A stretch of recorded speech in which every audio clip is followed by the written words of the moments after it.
Hey, everybody. I'm here with Kartik, the founder and CEO of ChipStack. Thanks for joining us, Kartik. Yeah, great to be here. Nice to meet you as well. So tell me about ChipStack. Your site seems really interesting. You guys are kind of the forefront of AI plus chip design. Tell me a little bit about what you guys do. Yeah, so at the highest level, we're building software that helps chip designers go much faster at what they do. Chips are incredibly complex. It takes multiple years and hundreds of people to build a functioning complex chip. And our mission is to reduce how much time and effort it takes to do that. That's at the highest level what we do. And the way we do it differently than what people do today is to bring in generative AI into the difficult problems in this cycle of chip design. Specifically, most of the challenges are in verifying the logic of a chip on how it works, as well as actually designing it in an optimal way. And we bring generative AI into these complex, difficult problems to kind of finally lead to our mission of reducing time and effort to build these complex chips. Can you paint me a picture of what this looks like? Is it are you guys building an environment where they can design chips, or how does this actually kind of work if I'm trying to use your product? Yeah, so the way we do it is in an assistive style. So that is, you will install extensions to your code editors and IDEs. So ChipStack kind of comes into your workflow. So we don't want to take people into completely new platforms, rather integrate into existing workflow. So in this case, you will install our extension to any of these IDEs and then continue on with your workflow on how you do things anyways, but bring in ChipStack into key areas such as planning for testing, actually running them, debugging them, writing code. So you will use this in a very interactive style in your code. Talk to me a little bit about the founding story. Why did you start the company? Yeah. So for me, my background, I started as a chip designer. So I started my career at ARM. I was building and verifying chips. I incredibly enjoy working on hardware because hardware, I think, is at the lowest layer of all the innovation stack. A better hardware leads to better software, better applications. So much happens once you have better hardware. So that's my love towards hardware. But once I actually started working on them, I found it to be incredibly inefficient and slow. Especially the idea of verifying a chip is just so difficult today because you have to test every possible state that a hardware can go in. And you do this in a kind of very weird, random manner. And writing directed tests is hard. So that was my view of hardware. So I left that field, went on to do my research and PhD in AI. But I just kept coming back to hardware side because I just love the idea of what hardware stands for. So after my PhD, so I decided that I want to work on an area where I have unfair advantage on, and I want to really change, which I think is chip design and AI, because those were kind of two areas I worked on and feel very passionate about. And on top of that, I think there are kind of three trends that's happening here. One, chips are getting more and more complex. Every generation, you need to increase performance. So there are 1,000x more transistors in like last 2 decades. Second, more companies are building chips. Chips used to be like these, 7 big companies doing it. But today there's like hundreds of startups building chips. Almost every tech company out there is building their own chip. And third, the rise of generative AI has a direct implication here because the key bottlenecks in a chip design flow are all natural language problems. So three trends. So problems getting worse, more people have it. There's a potential feasible solution. So kind of now, if I combine all of this, I had an interesting background in both of these. Feel very passionate about it. Right trends in this area, and I think a company here is very impactful, and I think a generational company can be built. So that's the reason started ChipStack and met my co-founder Hamid, who is a very experienced chip designer. We really had similar thoughts. Went on to build this. Tell me about kind of the vision of the overall company. You mentioned you want to build a generational company. What does that look like? What does kind of success look like here? Yeah, I think our North Star where we want to get to is you can build a chip in less than a month with less than 10 people. That's a very, I think, ambitious goal, but I think it can be achieved. When we do achieve that, the value proposition that we have just completely changes. So every company that builds complex applications and software now can think about having their own hardware as well. Like today, I think there is enough motivation to build your own hardware. For example, at Meta, they have 1 trillion inferences every day. It makes sense for them to build a chip. But as soon as you come slightly lower, now you need to spend 3 years, hundreds of engineers. Do I need to build a chip? But that will change once a value proposition like this exists.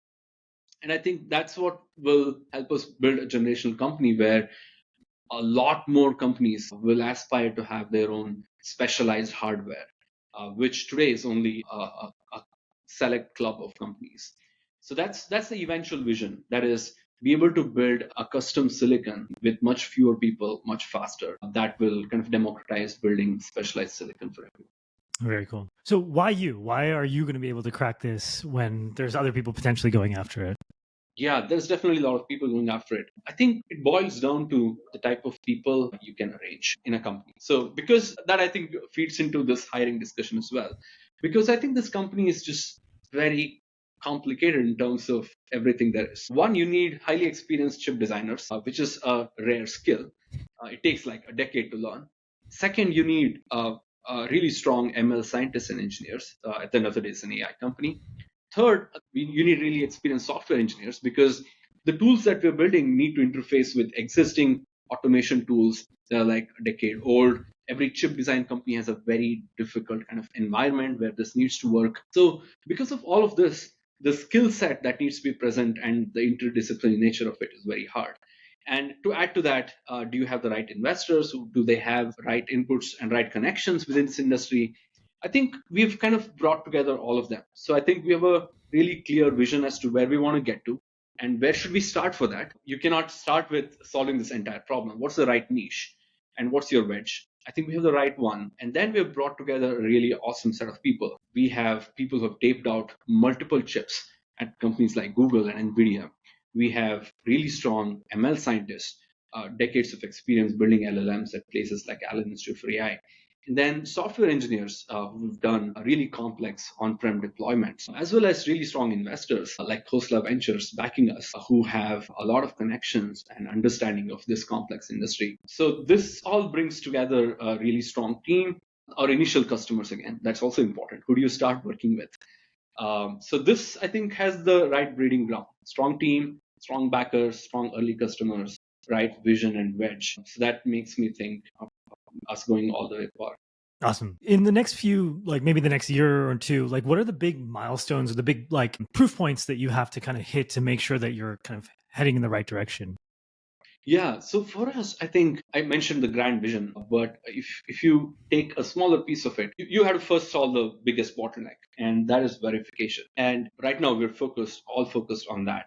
So if we could deploy this software, which reduces time to verify by an order of magnitude, and that real customers enjoy it, love it, and start using it, I think that's the biggest milestone we can achieve, which is, I think, in startup terminology, probably product market fit. We have incredibly excited customers already using what we have, and we're collecting data on how much time they saved, how much effort they saved. So eventually put all of this together.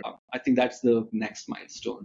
That is showing a real use case. Yeah, How this is used. This is a very complex piece of software. of course. This is not a wrapper on something like a GPT. Here we have a lot of stuff to build, including integrations with existing tools.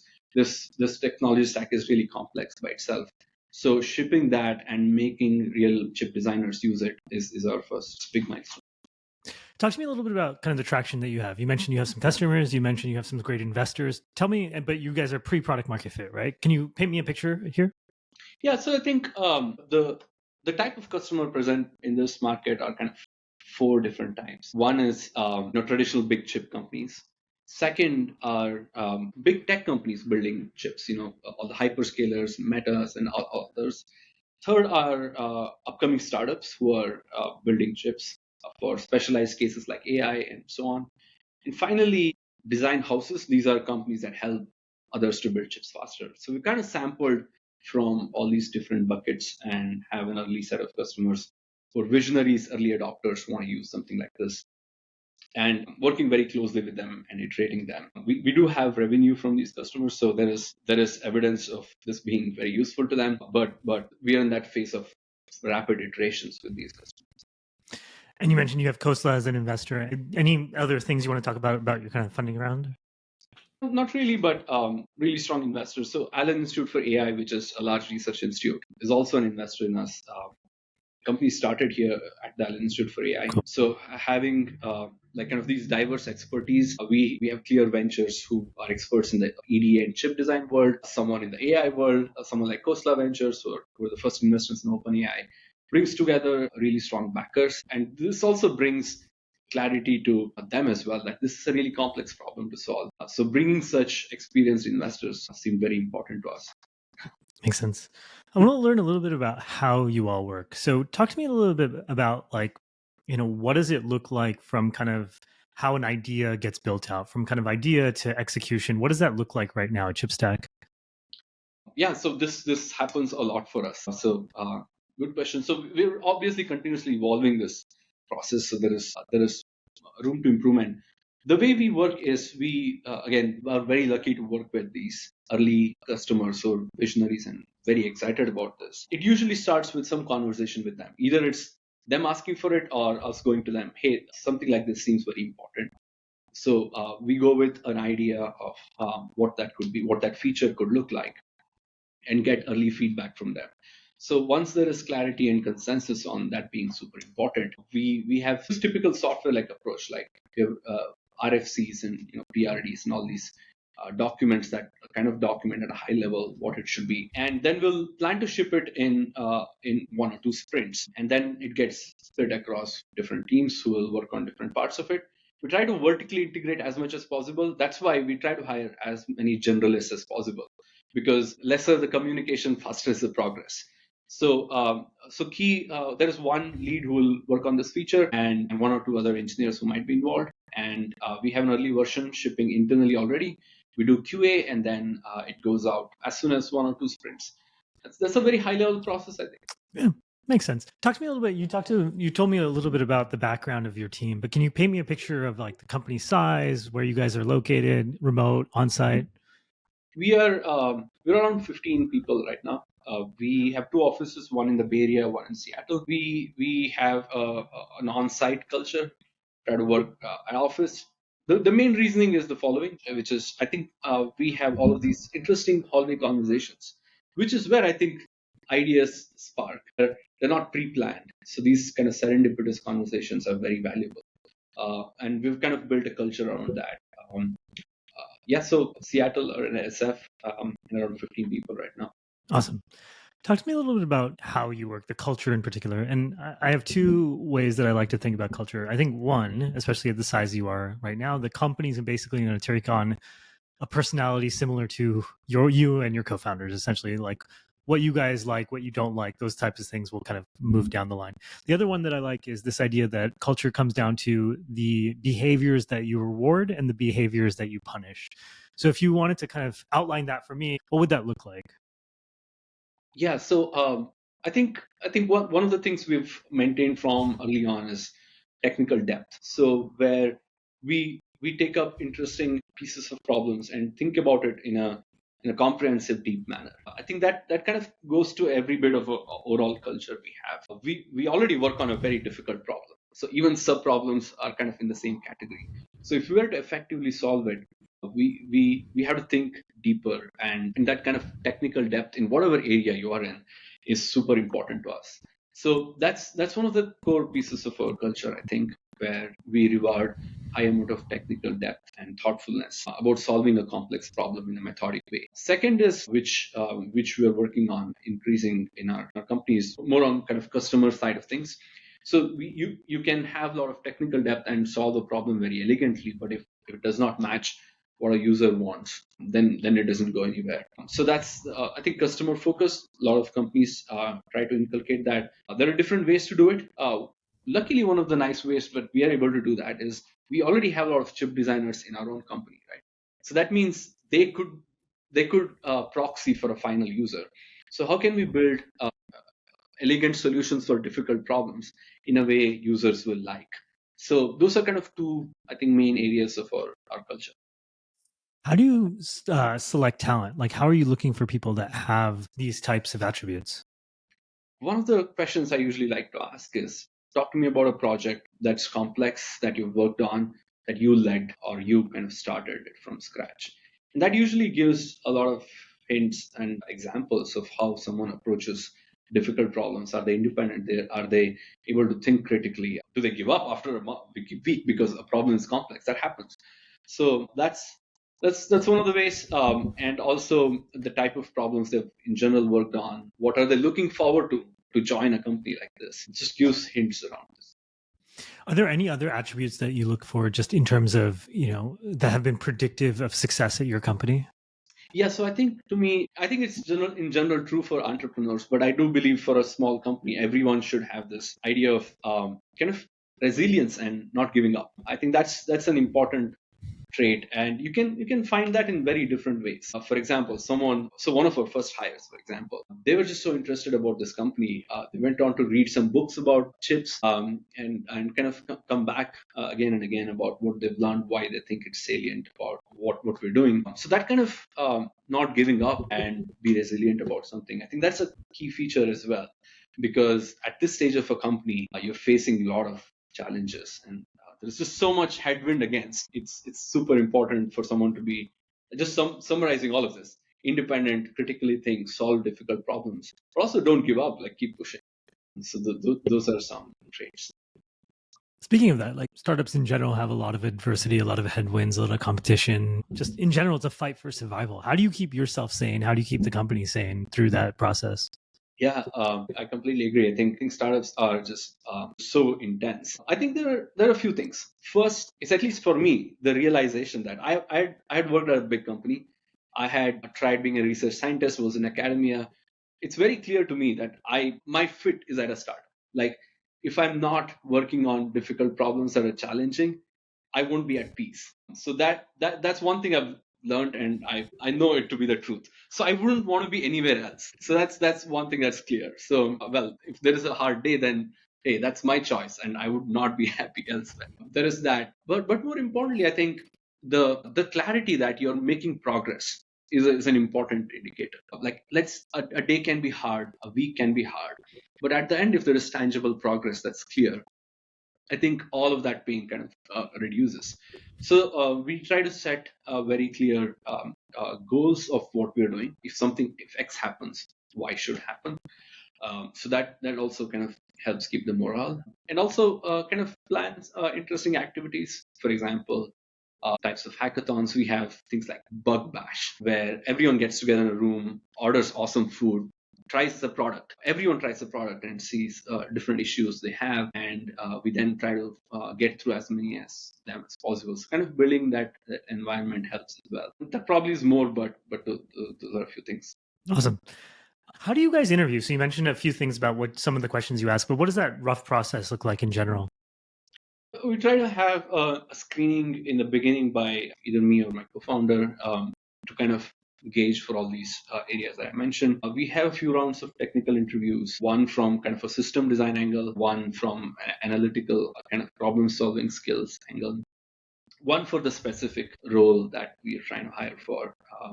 And finally, have like one more round where it's kind of more behavioral, talking to them, logistics, and everything. Those are kind of main steps, and try to get references during this. Awesome. So when you think about the types of people that you're looking for, especially in the field that you're in right now, it's quite impacted, right? Like chip designers, Gen AI people, machine learning engineers, like there's a lot of people that like can have a lot of different options, right? So what is your pitch to them? What is your pitch to them versus joining a big company versus joining another startup to join Chiptech? Yeah. This is one area that we are very fortunate about. We are able to sell this much better than a lot of companies can. I'll tell you the reasoning. Let's take, for example, a chip designer. Let's say this person is very experienced, understands this very well. My question to them is very simple. Hey, do you want to go back and work at yet another chip design company, doing the same things that are so inefficient? You know it, it's super inefficient. Do you want to do that? Use your expertise in chip design and learn about generative AI, which you weren't exposed enough of, and work at this company. So you anchor your skills. You're still in the chip design area, but you're learning new things, working at a startup. So it's a very easy sell to them, because I came through the same stuff because I was a chip designer. I saw firsthand how inefficient it was on how we did things, and it hasn't innovated in decades. Every single chip designer knows this, and an opportunity to work on changing that while leveraging your own skills, it's an easy sell. So that's chip designers. If you go to AI people, so I think generative AI is super hard to hire. Everyone is vying for talent. Our pitch is usually the following: one, so it's the impact of the problem that we're solving. So today AI is what it is because GPUs got so powerful, and that came from chip designers. Like someone had to build really hard, difficult hardware, go through the pain of verifying that complex logic, taping out, doing pre-silicon, post-silicon verification. Imagine if NVIDIA or AMD shipped a new GPU instead of multiple years frame, it became 6 months. Can you imagine the impact that that will have on just AI, right? So how about you use your skills in AI? Come work at a company that can make it happen. We provide a really interdisciplinary environment where you will work with other chip designers, you'll know about this area, and you'll still contribute to improving AI in general. So that also is a strong sell because they get sold by many other companies doing very different things. But this is a thick enough layer on generative AI that's attractive to people who want to solve difficult problems. And the impact of that is very clear to them. And I think same with software engineers. They've worked on very different front ends and back ends and web apps and so on. But this is a very different developer experience that we need to build. So chip design as a whole in developer experience has not innovated in last decade or two. So here's the chance to build front end and back end and infrastructure to upgrade developer experience for an important field that hasn't changed in a while, and the impact is clear to them. So those are key ways to sell these three kind of different personas we need. Awesome. So what are you excited about most for the next year or so? Yeah, to me, I think we've built everything, all the base required here. We have solid infrastructure, initial version of the product, excited customers, the right set of users. Now they've started to use this on their kind of live settings. I'm really looking forward to this iteration of improving that to perfectly match what they need. So I think all the kind of required stars have aligned. We have the right team, we have the right initial version of the product, right customers, right early users. How can we take it to the next level where they can't live without this product? So this part is this iterative part is fun. That's what I'm looking for. Awesome.